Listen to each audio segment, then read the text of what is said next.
এক দেশ এক ভোট বিল পেশ থেকে পিছু হটল বিজেপি। মমতা বন্দ্যোপাধ্যায় সহ বিরোধীদের প্রবল আপত্তি উপেক্ষা করেই সোমবার চলতি শীতকালীন অধিবেশনে লোকসভায় এই বিল পেশ হওয়ার কথা ছিল, কিন্তু রবিবার সংসদের সংশোধিত কার্যতালিকায় তা প্রত্যাহার করে নেওয়া হয়। তবে কী কারণে এই মতবদল তা অবশ্য স্পষ্ট করেনি সরকার পক্ষ। তবে বিলটি পেশ হলেও তা পর্যালোচনার জন্য যৌথ সংসদীয় কমিটি গঠনের সম্ভাবনা রয়েছে। লোকসভা ও দেশের সমস্ত বিধানসভায় একসঙ্গে ভোট করানোর লক্ষ্যে আইন আনার ব্যাপারে বিগত লোকসভা নির্বাচনে প্রতিশ্রুতি দিয়েছিল বিজেপি। মূলত আর্থিক সাশ্রয় ও প্রশাসনিক কাজ নির্বিঘ্ন করার যুক্তিতে এক দেশ এক ভোট করার পক্ষে সওয়াল করে গেরুয়া শিবির। প্রধানমন্ত্রী নরেন্দ্র মোদী বা স্বরাষ্ট্রমন্ত্রী অমিত শাহ ভোট প্রচারেও কেন্দ্রে ও রাজ্যে একসঙ্গে নির্বাচন করানোর কথা বলে এসেছেন। এই আইন প্রণয়ন করতে সংসদের দুই কক্ষে সংবিধান সংশোধন করাতে হবে। বর্তমান অষ্টাদশ লোকসভায় বিজেপি একক পরিষ্ঠতা হারানোয় বিরোধীরা প্রস্তাবিত বিল রুখতে সুর চড়িয়েছে।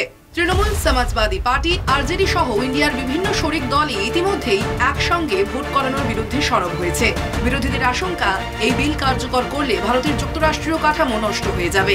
বাংলার মুখ্যমন্ত্রী মমতা বন্দ্যোপাধ্যায় অভিযোগ করে বলেন, সঙ্গত কারণে বিরোধীরা উদ্বেগ প্রকাশ করলেও এক দেশ এক ভোট নিয়ে কেন্দ্র সেই মত বুলডোজ করছে। এই আইন দেশের সংবিধান ও গণতন্ত্র বিরোধী বলে মনে করেন তৃণমূল নেত্রী মমতা। বাংলা দিল্লির একনায়কতন্ত্র মানবে না বলেও জানিয়ে দিয়েছেন তিনি। বিরোধীদের আপত্তি সত্ত্বেও মোদী শাহ এই বিল পেশে অনড়, কিন্তু অজ্ঞাত কারণে তার সোমবারের সংসদীয় এজেন্ডা থেকে রবিবার সরিয়ে দেওয়া হয়েছে। তার বিকল্প হিসেবে অর্থনৈতিক বিল পাশ করানো হবে বলেই জানা গিয়েছে। ইতিমধ্যে কেন্দ্রীয় মন্ত্রিসভা বিল দুটিকে অনুমোদন দিয়েছে। আইনমন্ত্রী অর্জুন রাম মেঘওয়াল বিলটি পেশ করবেন বলে গত বিজনেস অ্যাডভাইজারি কমিটির বৈঠকে স্থির হয়েছিল।